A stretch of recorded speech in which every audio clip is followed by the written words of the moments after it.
성경을 함께 이렇게 힘차게 읽어주시니 너무 감사합니다. 저는 오늘 오전에 제주도에 있었습니다. 부러우시죠? 네. 저희 교역자들에게, 특별히 담임 목사님께 저희 재충전의 시간과 또 새로운 다짐의 시간을 베풀어 주신 하나님과 또 여러분, 성도 여러분과 교회께 제가 너무나도 감사드립니다. 참 귀한 시간을 가지고 돌아오게 되었는데, 오늘 오전에 저희가 오름이라는 곳을 한번 올라갔습니다. 오름이 뭔지 잘 아시죠? 제주도에 있는 낮은 이제 구릉지대 산입니다. 그 오름을 올라가서 한 20분 정도를 가파르게 막 올라갔습니다. 그리고 가쁜 숨을 내쉬면서 이제 어떻게 또 내려가나 이 생각을 하고 있었는데, 담임 목사님께서 갑자기 한 15분 정도 우리가 지나가는 새소리와 멀리서 들려오는 파도 소리와 또 바람 소리를 들어보며 한번 묵상을 하자, 이런 말씀을 하셔서 저희가 그 15분의 시간을 가졌습니다. 2박 3일의 시간 중에 참 귀하고 복된 시간이 많았지만, 저는 개인적으로 그 15분의 시간이 너무 좋았습니다.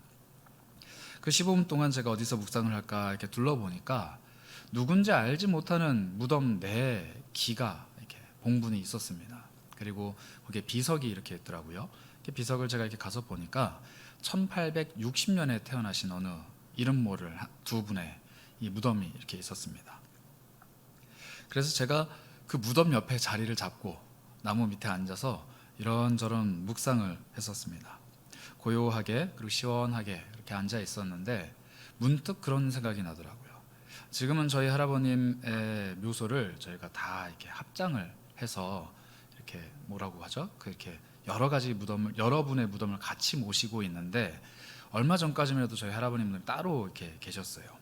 그래서 매년 벌초도 하러 가고 명절 때면은 이렇게 가서 이렇게 차례도 지내고, 저희 아버님이 안 믿으실 때, 또 가족들이 안 믿으실 때 가서 저도 절도 하고 막 이랬는데, 문득 그 할아버님의 묘소가 생각이 나더라고요. 저희 할아버님은 좀 일찍 별세를 하셨습니다. 제가 대학교 1학년 때 별세를 하셨는데, 할아버님의 묘소에 가면은 그 할아버님이 저한테 해주셨던 말들이 참 많이 생각이 났어요. 제가 장남의 장손이기 때문에 애틋한 사랑을 많이 받았었는데, 저희 할아버님은 학교 근처에도 못 가보신 시골의 농사꾼이셨습니다. 그러다 보니까 가족들 중에서 유일하게, 그리고 가장 먼저 대학을 간 제가 너무 자랑스러우셨던 것 같아요.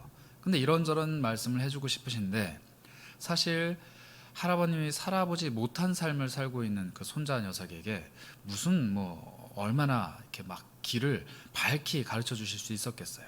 그래서 인생의 여러 가지 것들을 이런저런 얘기를 해주시는데, 지금 돌아보면서 생각을 해보니 대학을 다니는 손자보다 그 시골의 농사꾼이셨던 우리 할아버님이 훨씬 더 지혜로우신 분이 아닌가, 그런 생각들이 참 많이 났었습니다.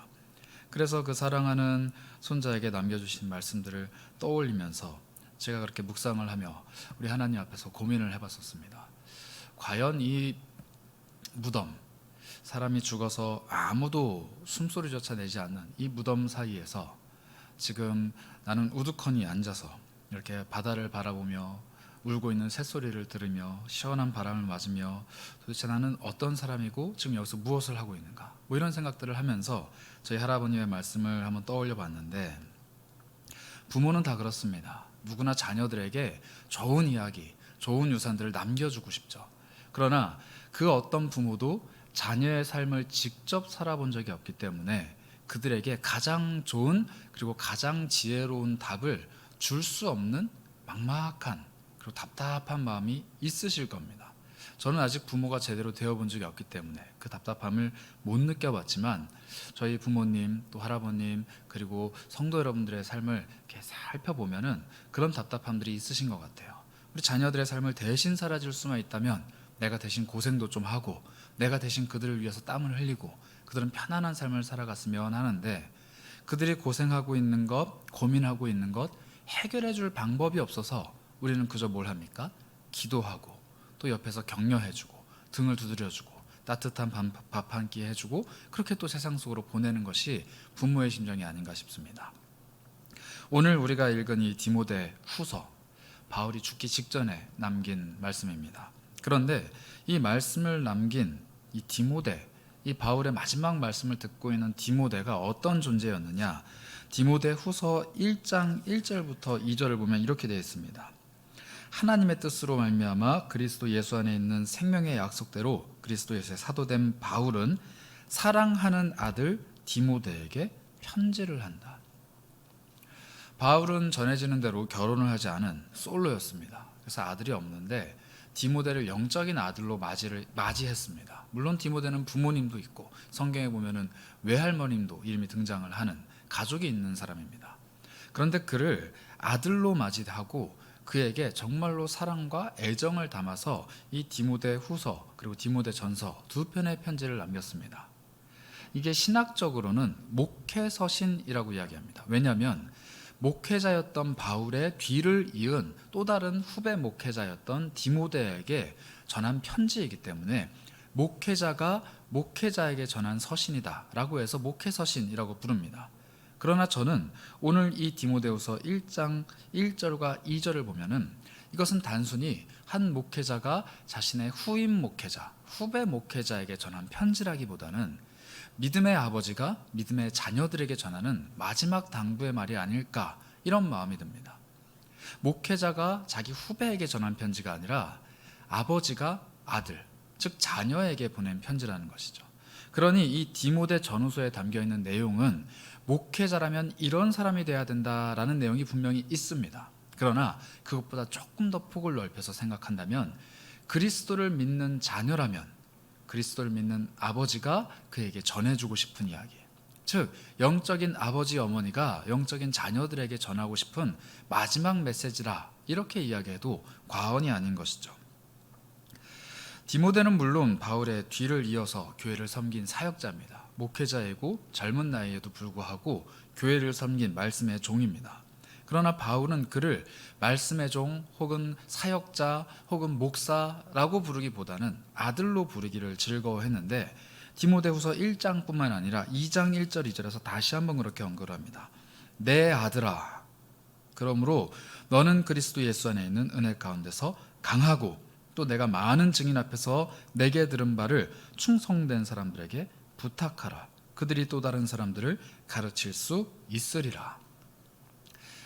제자를 양육하라는 겁니다. 예수 그리스도의 명령대로 가서 제자 삼아라 라는 표현을 다른 사람들에게, 충성된 사람들에게 부탁하라, 뭐 이렇게 이야기하는데 이 모든 당부를 후배 목회자인 당신께 내가 당부합니다가 아니라 내 아들아, 내 아들아 이렇게 부릅니다. 이 바울의 마음이 조금 느껴지시나요? 자신의 영혼, 영적으로 낳은 아들 디모데에게 전해주고 싶은 이 간곡한 이야기, 죽음을 앞둔 노사도가 자신의 후배 목회자에게 남긴 어떤 공적인 문서가 아니라 자신의 사역을 뒤를 이어서 쫓아오는 후배 목회자에게 남기는 겉면의 메시지가 아니라 믿음으로 낳은 아들, 너무나도 소중한 나의 아들에게 남기는 마지막 유언장과 같은 메시지라는 것입니다. 그러니 이 디모데 후서는 아들인 디모데에게 남기는 아버지의 마음이 구구절절 묻어있는 편지인 것이죠. 그런데 이 편지에서 오늘 우리가 읽은 이 4장은 정말 마지막 장입니다. 이 4장이 끝나면 바울은 더 이상 디모데에게 그 어떤 이야기도 남기지 못하고 순교를 당하기 때문입니다. 그러니 이 4장에 남겨있는 마지막 바울의 마음이 어떠한 마음인지 참 중요하고 참 애절할 텐데 그 구절을 한번 보겠습니다. 1절입니다. 하나님 앞과 살아있는 자와 죽은 자를 심판하실 그리스도 예수 앞에서 그가 나타나실 것과 그의 나라를 두고 엄히 명한다. 무슨 내용인지 잘은 모르겠지만 굉장히 엄중하게 이야기하고 있는 것 같습니다. 일단 유대인들, 특히 기독교인들이라면 좀처럼 입에 올리지 않는 하나님이 나옵니다. 하나님 앞에서 내가 명령한다.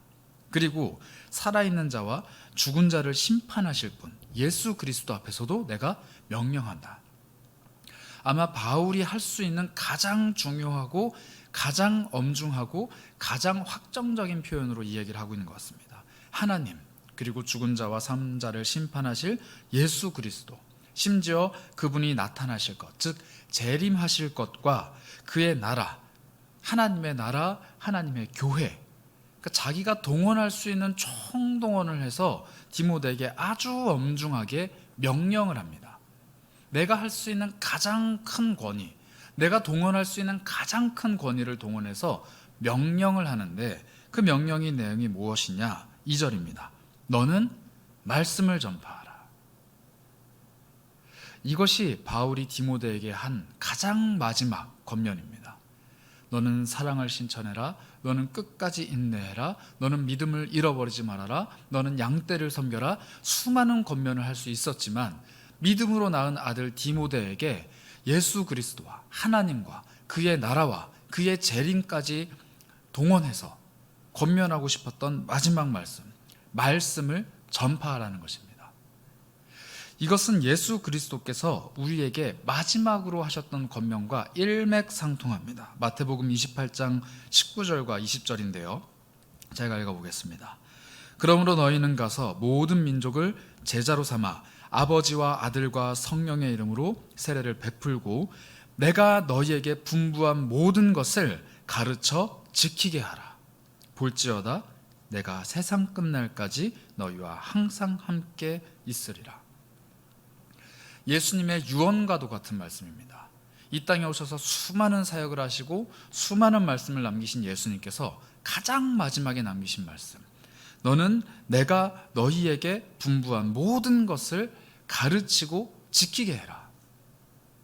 이것은 예수님이 12 제자들에게 하신 말씀이기도 하지만 그들이 세운 또 다른 제자들에게, 즉 예수를 믿는 모든 사람에게 남겨주신 마지막 유언과도 같은 말씀이기도 합니다. 너희는 내가 너희에게 가르쳐준 모든 것을 가르치고 지키게 해라. 그럼으로써 그들을 제자로 삼아라. 오늘날 모든 그리스도인들에게 주어진 하나님의, 그리고 예수 그리스도의, 그리고 교회 앞에 주어진 엄중한 명령입니다. 말씀을 전파해라. 가르쳐 지키게 해라. 그들을 제자로 삼아라. 이것은 저와 같은 목사들, 그리고 선교사님들, 그리고 말씀 앞에 선 종들, 아주 특별한 사람들에게만 주어진 명령이 아니라 우리 모두에게 주어진 하나님의 명령입니다. 그러므로 이 명령을 지상 대명령, 모든 그리스도인들에게 주어진 명령이라 이렇게 이야기합니다. 물론 이 명령 앞에서 특별한 훈련을 갖고 프로페셔널하게 사역하고 있는 저희와 같은 그런 목회자들도 있습니다. 그러나 성도라면, 그리스도인이라면 말씀을 밝히 알아야 하고 그 말씀을 반드시 전파해야 합니다. 아주 파편적인 말씀일지라도, 아주 작은 말씀의 덩어리일지라도 그 말씀을 전파할 때 세상 속에서 그리스도인들이 빛으로 밝게 빛나는 것이고, 말씀이 육신되어 이 땅에 오신 예수 그리스도, 그분의 말씀이 이 땅 가운데 선포되고 심어질 때 생명력이 나타나는 것이죠. 저희와 같은 목사들이, 혹은 디모데와 같은 이 목회자들이 어떻게 이 세상에 다 돌아다니면서 말씀을 전하겠습니까? 예수님의 명령은 그런 사람들에게 주어진 것이 아니라 모든 성도들, 모든 그리스도인들에게 동일하게 주어졌습니다.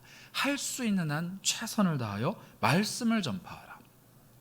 주일날 받은 말씀의 은혜, 삶 속에서 전파되어야 합니다. 오늘 이렇게 우리가 수요일날 모여서 말씀의 은혜를 받으면 목요일 아침부터 시작되는 나의 삶은 말씀을 전파하는 삶이 되어야 한다는 것이죠. 그것을 바울이 디모데에게 마지막으로 권면하고 있습니다. 너는 말씀을 전파하라. 그 명령이 우리에게 주어졌다면 우리는 반드시 궁금해야 합니다. 어떻게 말씀을 전파할 수 있는가? 예수천국, 불신지옥, 지하철 앞에서 우리가 막 전파해야 되는가? 아니면 만나는 사람들마다 어떤 대화 내용의 주제든지 기승전결은 말씀으로 다 회귀를 해야 되는가? 누군지도 모르는 사람에게 가서 예수를 믿으라고 말하는 것이 말씀 전파인가? 디모데에게 바울이 그 말씀 전파의 내용을 이렇게 설명하고 가르쳐주고 있습니다. 너는 말씀을 전파하라. 때를 얻든지 못 얻든지 항상 힘써라. 범사에 오래 참고 가르침으로 경책하며 경계하며 권하라. 수많은 가르침들이 있지만 우리가 오늘 주목해야 되는 것은 때를 얻든지 못 얻든지라는 표현입니다. 때를 얻든지 못 얻든지 항상 힘써라. 얼핏 보면은 언제든지 하나님이 때를 주실 수 있으니 그 때가 오든 안 오든 늘 준비하고 힘쓰고 있다가 하나님의 때가 딱 오면은 말씀을 짠 전달해라. 너가 전도 대상자로 말씀을 전할 사람으로 복음을 들어야 될 사람으로 정한 그 사람이 있다면은 준비하고 기다리고 있다가 딱 때가 오면은 말씀을 싹 전해라. 이런 말씀인 것 같습니다. 그런데 바울은 오늘 이 때를 얻든지 못 얻든지라는 이 표현 안에 굉장히 의미심장한 내용 하나를 담고 있습니다.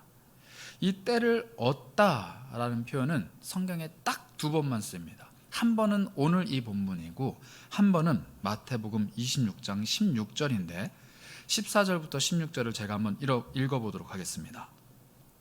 그때 12 중에 하나인 가룟 유다라 하는 자가 대제사장에게 가서 말하되 내가 예수를 너에게 넘겨주리니 얼마나 주려 하느냐 하니 그들이 은 30을 달아주거늘 그가 그때부터 예수를 넘겨줄 기회를 찾더라.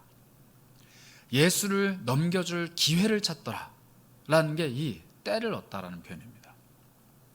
지금까지 바울이 살고 있는 시대, 이 디모데 후서를 기록한 시대에는 사복음서가 기록이 돼 있었습니다. 아주 두꺼운 책인데 이 책 안에, 이 두꺼운 책 안에 가룟 유다가 예수를 넘겨줄 기회를 찾더라라는 표현이 딱 한 번 나옵니다.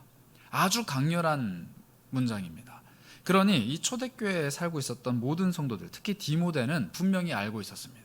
가룟 유다가 예수 그리스도를 배반하고 그분을 죽음으로 넘겨줄 기회를 찾고 있었던 그 교활하고 음흉한 마음, 그 때를 기다리며 기회를 찾고 있던 그 마음을 표현한 표현을 지금 바울이 쓰고 있는 겁니다. 너 디모데야, 가룟 유다가 예수 그리스도를 배반했을 때 그가 어떻게 기회를 찾고 어떻게 예수님을 넘겨줄지 호시탐탐 틈을 노리던 그 사탄의 마음, 사탄이 가룟 유다의 마음속에 예수를 팔고자 하는 그 욕심을 넣어주었는데 그 욕심에 가득 찬 사람이 예수를 바라보면서 기회를 찾고 있는 그 마음, 복음 전파를 방해하고 예수 그리스도의 사역을 방해하고 하나님 나라의 모든 것을 넘어뜨리려고 하는 원수 마귀 사탄이 우리를 바라보면서 호시탐탐 노리고 있는 그 마음을 너가 지금 가져야 된다. 때를 얻기를 간구해야 된다. 이렇게 이야기하는 것입니다. 무엇입니까? 사탄은 우리의 복음 전파를, 우리의 말씀 전파를 호시탐탐 기회를 노리며 어그러뜨리려고, 무너뜨리려고 우리를 주목하고 있듯이 우리 또한 이 세상을 바라볼 때 호시탐탐 기회를 노리며 영적인 전투의 현장에서 날카롭게 준비를 해야 된다는 겁니다. 그저 우리가 행복하게 지내다가 저 사람 좀 괴로운 것 같은데 가서 말씀을 전해볼까? 저 사람 지금 마음이 외로운 것 같은데 교회 가자고 해볼까? 저 사람 지금 한번 복음 전하며 올 것 같은데 한번 해볼까? 이런 안일한 마음이 아니라 마치 사탄이 믿는 자를 할 수만 있다면 쓸어 넘어뜨리러 가듯이 우리는 할 수만 있다면 복음을 모르는 자들에게 호시탐탐 기회를 노리며 복음 전파에 애쓰려고 노력해야 한다는 것입니다. 이게 바울이 오늘 이 표현을, 이 강렬한 표현을 쓴 단 한 가지 이유입니다. 디모데야, 너는 말씀을 전파해야 되는데 때를 얻기 위해서 노력을 해야 된다. 그러나 너가 아무리 애쓰고 노력하고 힘써도 그때가 다가오지 않는다고 하더라도 낙심하거나 무너지지 말고 항상 힘써라. 항상 힘써라. 이것이 바로 바울이 영적으로 낳은 아들 디모데에게 전해주고 싶었던 마지막 메시지입니다. 오늘 이 자리에 앉아 계신 여러 무별 성도님들, 아마 거의 대부분의 분들이 부모이실 겁니다. 우리 자녀들에게 무엇을 가르쳐주고 계십니까? 이 땅에서 여러분들이 삶을 마감할 때 우리 자녀들에게 단 한 가지 가르침을 줄 수 있다면, 제가 오늘 보고 온 그 묘비처럼 여러분들의 묘비에 자녀들에게 남길 단 한 가지 가르침을 줄 수 있다면 어떤 가르침을 주시겠습니까? 여기에 땅을 사면 땅값이 오를 것 같다. 이 번호를 찍으면 로또가 될 것 같다. 마치 여러분들이 조상신이 돼서 점지해 주시길 원하십니까? 아니면 너는 말씀을 전파해라. 내가 복음을 받고 내가 말씀을 받고 그 말씀에 의지해서 말씀의 능력 단 하나를 가지고 이 길고 긴 세월을 애써서 힘써서 살아온 것처럼 너도 말씀을 받고 말씀을 전파하는 삶으로 살아가라. 이 바울의 가르침을 여러분들도 우리 자녀손들에게 남겨주고 싶은 욕심이 없으십니까? 얼마나 이 멋있는 글귀입니까? 얼마나 멋있는 권면입니까? 너는 말씀을 전파해라. 때를 얻든지 못 얻든지 항상 말씀을 전파하기 위해 힘써라. 이게 부모된 우리가, 무별된 우리가 다음 세대 샛별들에게 남겨줄 유일하고 가장 중요한 핵심 가치입니다. 이 일을 위해서 우리의 삶이 말씀을 전파하는 삶이 되어야만 합니다. 이 세상의 보통의 부모들은 자신이 하지 못한 일들을 자녀들이 하길 바라는 마음으로 잔소리라는 것을 합니다. 나는 공부 못했지만 너는 공부 잘해야 돼. 나는 돈을 못 벌었지만 너는 돈을 잘 벌어야 돼. 나는 이상한 남편 만났지만 너는 좋은 남편 만나야 돼. 이렇게 잔소리를 하죠. 그러나 그 잔소리는 현실 가능성이 희박합니다. 왜냐하면 무엇을 해야 하는지를 가르쳐주지 못하기 때문입니다. 너는 이런 목적지를 가야 돼. 너는 이것을 달성해야 돼. 너는 이것을 해야 돼. 너는 이걸 할 수 있어 라고 이야기하지만 그것까지 갈 수 있는 방법을 제시해 주지 못한다는 것입니다. 왜냐하면 부모가 그렇게 살아본 적이 없기 때문이죠.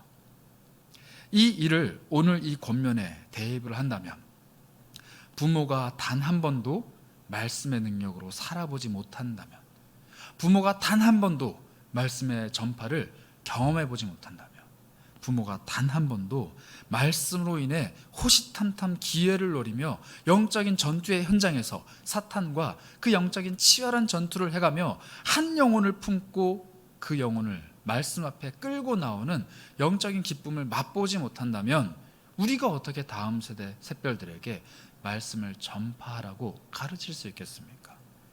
바울의 이 권면이 위대하고 힘있는 권면인 이유는 그가 말씀을 전파했기 때문입니다. 그가 말씀을 전파하고 때를 얻든지 못 얻든지 항상 힘썼기 때문입니다. 바울이 그렇게 살아갔기 때문에 디모데에게 이야기할 수 있었고 디모데도 그렇게 살아갈 수 있었던 것입니다. 아들아 아들아 너 예배 잘 해야 된다. 아들아 아들아 너 주일 꼭 지켜야 된다. 딸아 딸아 너 믿는 사람과 꼭 결혼해서 아름다운 가정 이루어야 된다. 딸아 딸아 너는 믿음의 위대한 어머니가 되어야 한다.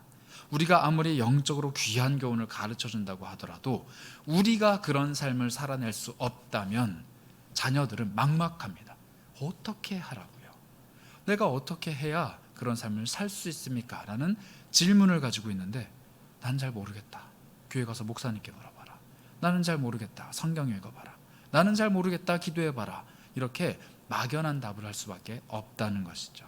그러니 오늘 우리는 이 디모데후서 4장 1절과 2절 말씀을 자녀들에게 하는 것이 아니라 우리 자신에게 해야 됩니다. 나는 반드시 말씀을 전파해야 된다. 나는 때를 얻든지 못 얻든지 항상 힘써야 한다. 나는 범사에 오래 참아야 한다. 나는 늘 이웃들에게 말씀을 가르쳐야 된다. 그들을 경책하기도 하고 경계하기도 하며 그러나 사랑을 담아 권해야 된다. 이 말씀을 나의 삶에 대입할 때 내가 훗날 자녀들에게 이 한마디를 했을 때 자녀들이 하나를 가르쳐주면 열을 합니다. 왜냐하면 나의 부모, 나의 사랑하는 그 부모가 살아간 삶을 뒤에서 바라보고 있기 때문입니다. 우리 부모님이 걸어가신 그 길, 우리 부모님이 걸어가신 말씀의 발자취, 우리 부모님이 살아가신 말씀 전파의 삶을 보고 그대로 가기만 하면 내 삶이 말씀 전파의 삶이 되는데 뭐가 어렵겠습니까? 우리 어머니가 하셨던 대로 나는 기도하고 우리 아버지가 하셨던 대로 나는 복음을 전하고 우리 할아버님이 하셨던 대로 나는 매일매일을 살아간다면 문제가 될 게 없는 것이죠. 보지 못하면 할 수 없습니다. 무별 성도 여러분들 중에 혹시 나의 부모가 믿음 생활을 하지 않고 소천하신 분들이 있다면 안타까운 일이지만 지금에서부터라도 우리는 믿음의 대를 세워가야만 합니다. 믿음의 성도 여러분들 중에 혹시 우리 부모 세대가 정말로 부모님들이 복을 받아서 믿음을 가지고 있는 분들이 계시다면 여러분들은 정말 부러워할 만한 가문에 속해 있는 분들입니다. 그 믿음의 선조들을 바라보며 우리의 믿음의 선조들이 가셨던 그 길을 걸어가야만 합니다. 그래서 우리가 산상수양회를 합니다. 촌스럽게 산상수양회가 뭐냐? 왜 촌스럽게 기도원처럼 산으로 올라가냐? 아닙니다. 산상수양회가 가지고 있는 힘이 무엇입니까?